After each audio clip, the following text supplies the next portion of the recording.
पिंकी, ओ पिंकी। आई माँ। कहाँ थी तू? कितनी बार कहा है मेरी आंखों के सामने रहा कर। चल ये बर्तन जल्दी जल्दी अंदर रख दे, मैं तब तक बाकी का काम निपटा लेती हूँ। चल जल्दी कर। अब ठीक है माँ। ये है सुषमा और उसकी बेटी पिंकी। सुषमा के पति को गुजरे पूरे 3 साल बीत गए और तब से ही वो घर घर काम करके अपना और पिंकी का गुजारा चला रही थी। सुषमा के जीने का बस एक ही मकसद था कि वो पिंकी को पढ़ा लिखा कर कामयाब बनाना चाहती थी। वो हर सुबह पहले पिंकी को स्कूल छोड़ती और फिर अपने काम के लिए निकल जाती। फिर पिंकी के स्कूल की छुट्टी के वक्त उसे अपने साथ लेकर ही घर लौटती थी। लेकिन जब भी पिंकी के स्कूल की छुट्टी होती तो वो उसे अपने साथ काम पर ले जाया करती थी।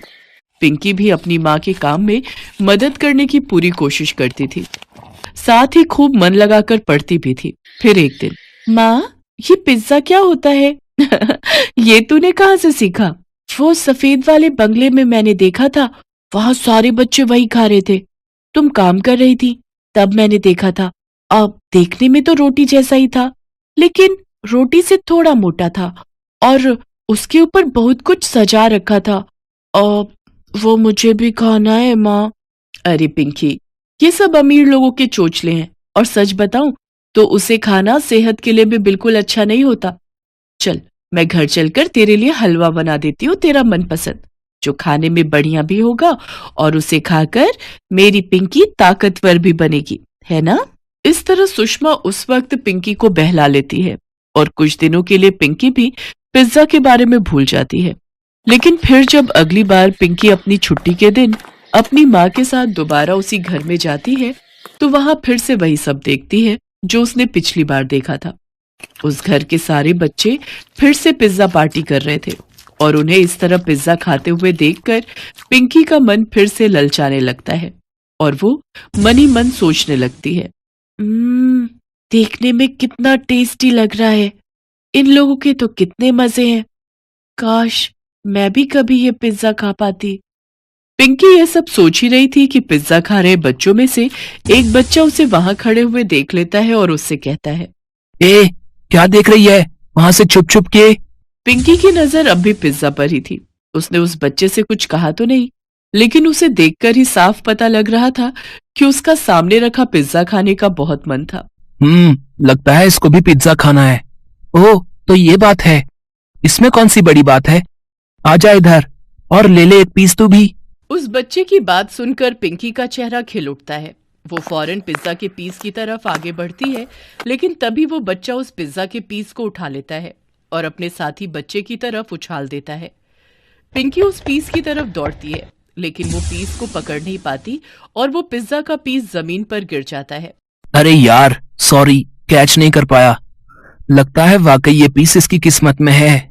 जा उठा के खा ले। नन्ही पिंकी ये समझ ही नहीं पाती कि वो बच्चे असल में उसकी गरीबी का मजाक उड़ा रहे हैं।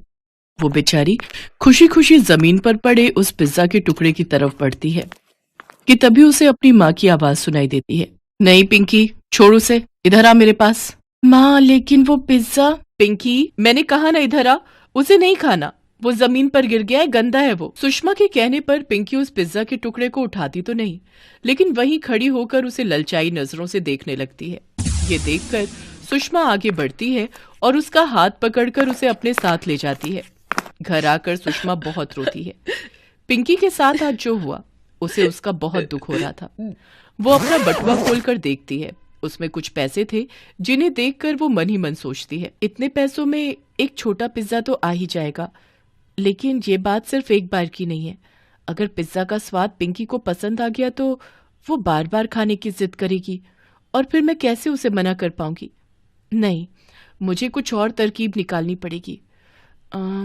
क्या कर सकती हूँ? पिंकी की आवाज सुषमा के कानों में गूंजते हुए, देखने में तो रोटी जैसा ही था, लेकिन रोटी से थोड़ा मोटा था और उसके ऊपर बहुत कुछ सजा रखा था।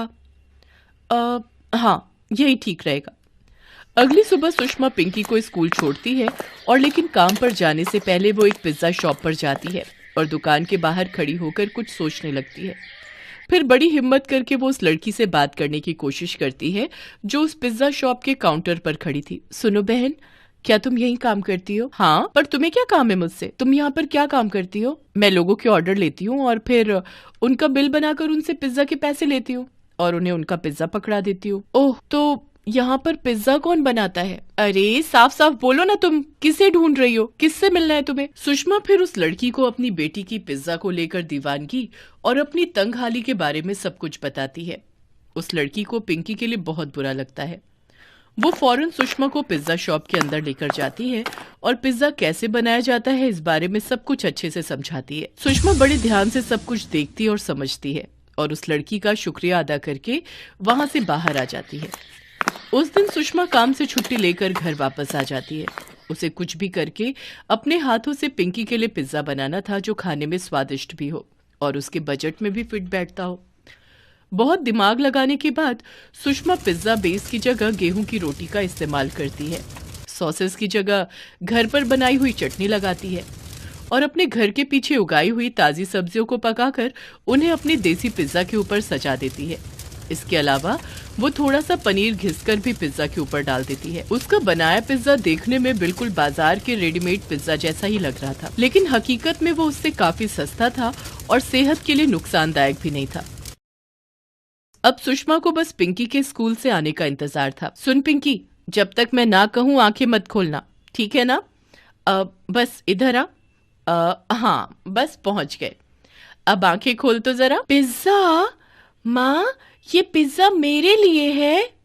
हाँ मेरी बच्ची, पूरा कप ये। पिज्जा देखकर पिंकी की खुशी का ठिकाना नहीं था। वो बड़े ही चाव से फटाफट उस पिज्जा को खाने लगती है और उसे इस तरह खुशी से खाते हुए देखकर सुषमा को बहुत सुकून मिल रहा था।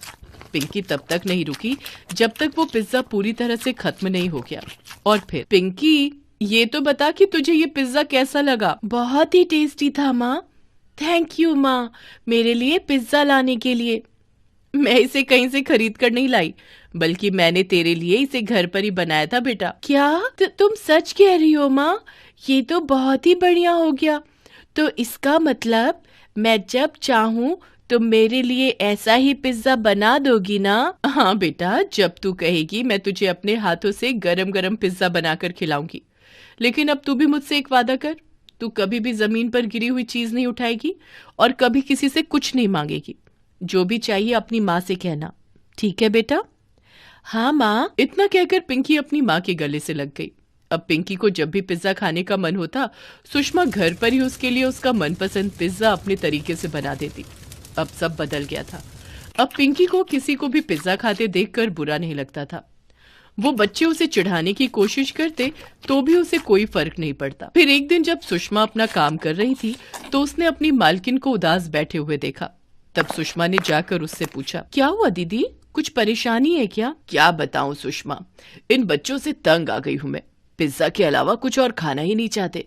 ये जंक फूड खा खाकर सबने अपनी तबीयत बिगाड़ ली है। डॉक्टर ने बाहर का खाना देने से साफ मना किया है, लेकिन ये जिद किए बैठे हैं कि खाएंगे तो सिर्फ पिज्जा। अब तू ही बता सुषमा, मैं आखिर करूं तो क्या? परेशान मत हो दीदी, आप कहो तो मैं बच्चों के लिए घर पर पिज्जा बना दूं। घर पर पिज्जा?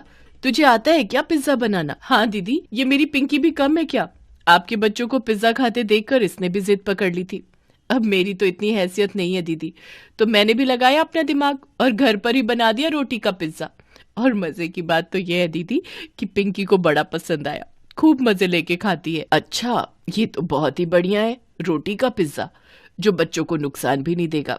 पर तुम उसके ऊपर क्या क्या डालती हो? बस घर पर बनी लाल टमाटर की खट्टी मीठी चटनी, उसके ऊपर खूब सारी ताजी सब्जियां और थोड़ा सा पनीर भी। अरे वाह सुषमा, तुझे नहीं पता, अगर ये तरीका मेरे बच्चों पर भी काम कर गया ना तो मेरी बहुत बड़ी मुसीबत दूर हो जाएगी। चल अब तू बाकी के काम छोड़ और सबसे पहले अपना रोटी पिज्जा ही बना दे। सुषमा झट से रसोई में जाकर बच्चों के लिए रोटी पिज्जा बनाने लगती है और फिर उसकी मालकिन उस पिज्जा को ले जाकर अपने बच्चों के सामने रख देती है। बच्चे उस पिज्जा को देखकर बिल्कुल भी फर्क नहीं कर पाते और उसे उठाकर खाने लगते हैं। खाते हुए भी उन्हें उस रोटी पिज्जा से कोई तकलीफ नहीं होती, उल्टा उन्हें तो उसका स्वाद बहुत पसंद आता है और ये देखकर उन बच्चों की माँ बहुत खुश हो जाती है। सुषमा, मुझे तो बिल्कुल अंदाजा नहीं था कि तू इतना बड़ा कमाल भी कर सकती है। सच में तूने मेरी बहुत बड़ी मुश्किल हल कर दी। लेकिन यहाँ मेरे जैसी और भी कई माएँ हैं जिनके बच्चे जंक फूड के दीवाने हैं और अपनी सेहत से खिलवाड़ कर रहे हैं। तो अगर तुम चाहो तो तुम उन सब की भी मदद कर सकती हो, साथ ही साथ बढ़िया कमाई भी कर सकती हो। जी दीदी, मैं कुछ समझी नहीं। मैं ये कह रही हूँ कि तुम क्यों ना अपने रोटी पिज्जा का स्टॉल शुरू करो। लेकिन दीदी, मेरे पास लागत लगाने के पैसे नहीं है और जगह भी तो नहीं है। अरे इस सब की चिंता तू मत कर, वो सब मैं देख लूंगी। तू तो बस हाँ बोल और लग जा काम पर। अब सबकी मुश्किलें हल होने वाली थी। सुषमा को एक नया रोजगार मिल गया था और कई माओं को अपने बच्चों की अच्छी सेहत, जो सुषमा के रोटी पिज्जा में छुपी। माँ, पापा कब आएंगे? आते ही होंगे। क्यों, क्या हुआ? आज तो मैं पापा की कार में बैठूंगी। वो पापा की कार नहीं है, उनके सेठ की कार है। पापा तो बस उनकी कार चलाते हैं। तो पापा उनकी कार क्यों चलाते हैं? पापा सेठ की कार चलाते हैं तभी तो उन्हें पैसे मिलते हैं और फिर उन पैसों से गुड्डी के लिए खिलौने आते हैं। समझी? अर्पिता ने अपनी छोटी सी बेटी को बड़े प्यार से समझाते हुए कहा। गुड्डी और अर्पिता बात कर ही रहे थे कि तभी घर के पास से कार के हॉर्न की आवाज आई। पापा आ गए, पापा आ गए।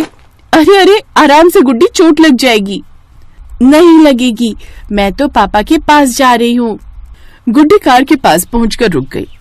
वाह, कितनी प्यारी गुड़िया है ये। पापा, ये मेरे लिए है? हाँ, ये प्यारी सी गुड़िया मैं अपनी प्यारी सी गुड़िया के लिए ही लेकर आया हूँ। पापा, आप सबसे अच्छे हो। माँ देखो, पापा मेरे लिए गुड़िया भी लाए हैं और मिठाई भी। अरे हाँ, ये तो सच में बहुत प्यारी है। माँ, मैं अपनी सहेलियों के पास जा रही हूँ, उन्हें अपनी गुड़िया दिखाऊंगी। हाँ, पर आराम से जाना और जल्दी आ जाना।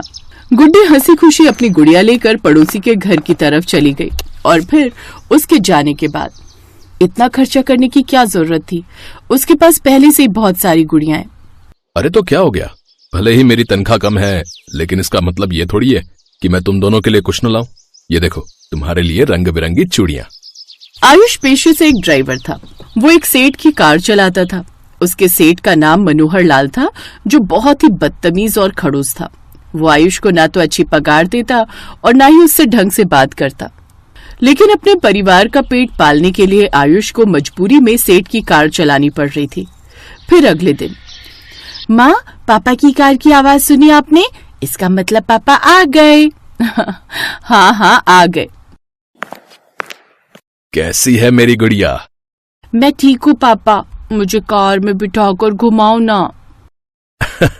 नहीं मेरी लाडो, ये कार हमारी नहीं है ना। नहीं पापा, आप मुझे कार में बिठाकर कभी नहीं घुमाते, बस थोड़ा सा घुमा दो ना। जिद मत करो गुड्डी। अच्छा, एक काम करते हैं, मैं तुम्हें साइकिल पर बैठाकर घुमाने ले चलता हूँ, जहाँ तुम कहो।